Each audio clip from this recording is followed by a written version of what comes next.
Veneto è un territorio di eccellenze, cosa fanno i consorzi per mantenerlo?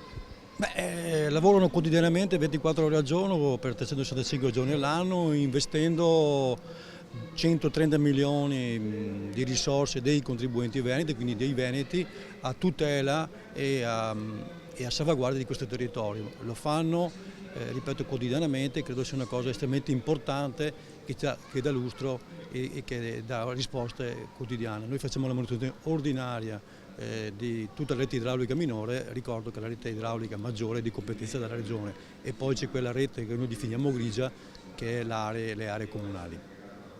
Si è parlato anche di nuove possibili competenze per i consorzi di bonifica a fronte del grande operato svolto finora. Quale futuro spetta allora ai consorzi? Noi pensiamo di avere il know-how, le capacità, la professionalità, la lungimiranza anche progettuale per andare oltre rispetto a quali sono le attuali nostre competenze. Ci candidiamo sicuramente alla gestione anche di reti idrauliche minori di competenze comuni all'interno appunto delle realtà comunali del Veneto.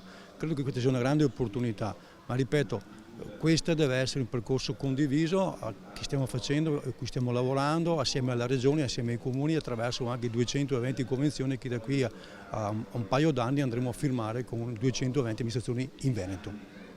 Cosa hanno prodotto queste 220 convenzioni? Quali cantieri verranno realizzati?